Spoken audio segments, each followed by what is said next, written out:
It has been quite a year for pro golfer Jim Furyk, who won the Payne Stewart Award, celebrated a Team USA Ryder Cup victory as a vice captain, and shot a record-breaking score of 58 at the Travelers Championship. Mr. 58 is here in studio in the flesh to talk about the game of golf. Jim Furyk, thank you so much for being here. Yeah, thank you. I appreciate it. So obviously this was a huge year. Even despite an injury, you had some really impressive milestones. What was your favorite moment?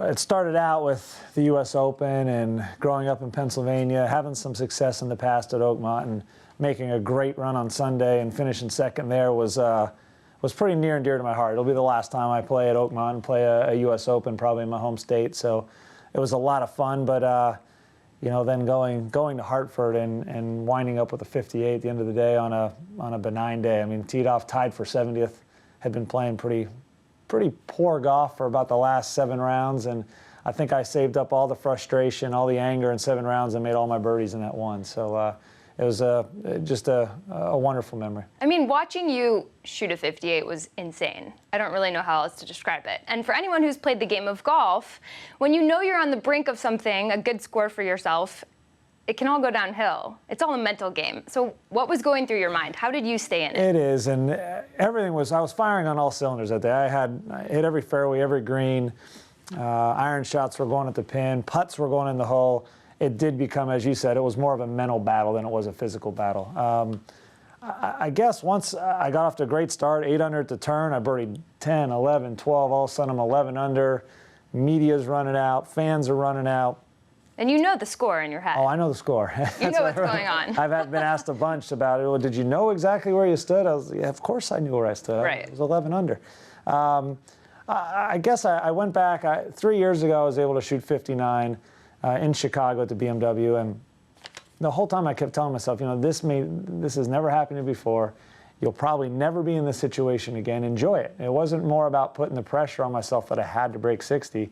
It was more that I wanted to enjoy the whole process and enjoy the moment and really just think about playing golf rather than the pressure of it all. And I kind of went back to that same round. It was real similar. I shot 8 under in the front 9, started out with a bunch of birdies on the back, and I kind of had the here we go again type feeling. Do you try to shut out all the hype and the noise and the cameramen, or do you embrace that then?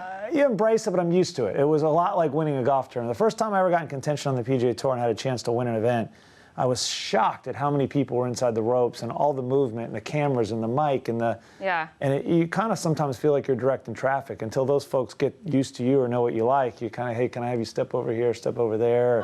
Huh. So it kind of felt a lot like trying to shoot 58 felt like I was coming down the stretch in a major championship with a chance to win. I mean, it had that moment, that feeling, that pressure, but I also realized that it was just, you know, it's going to be a fleeting moment. It's going to be a small part of my career. Enjoy it as long as you can, and you'll see me laughing and smiling, and Fluff and I were having a great time out there.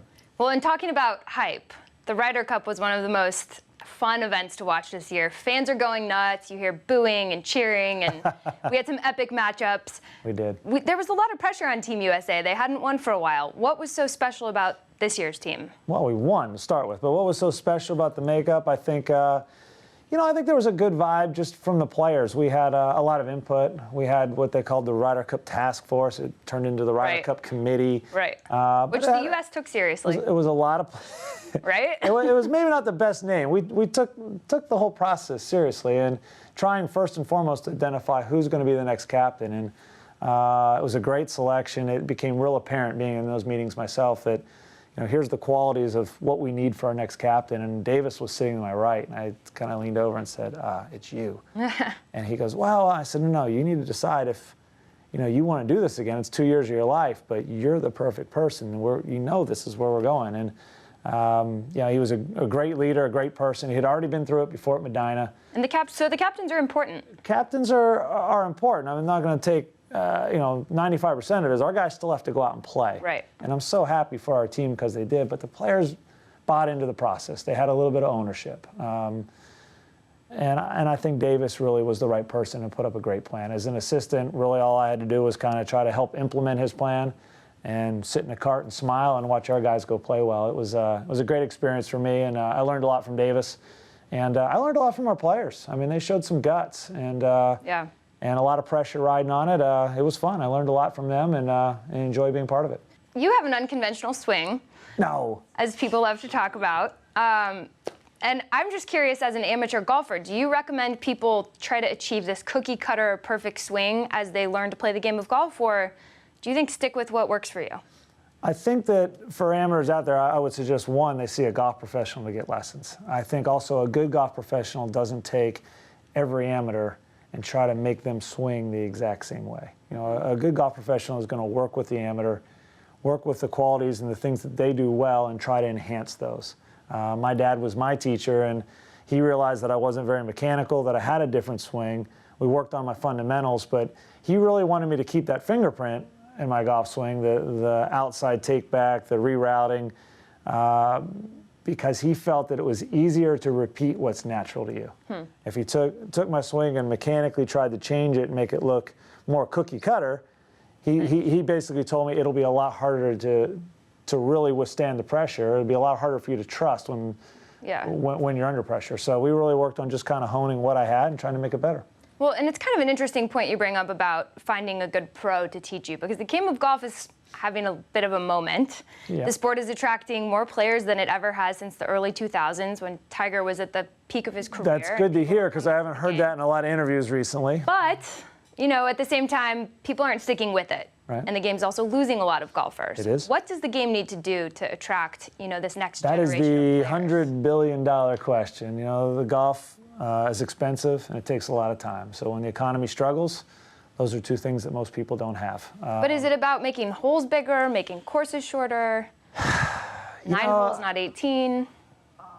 I don't think making the hole bigger is going to work. Everyone sees a 4 1/4 inch hole on television. Everyone likes the traditions of the game.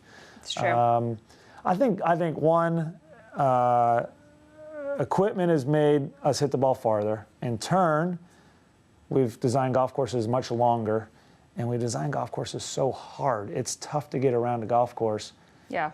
Around the course in a good amount of time, and it's not as much fun if you can't move the ball forward. I look at our old traditional golf courses that were 6,500 to 6,700 yards long.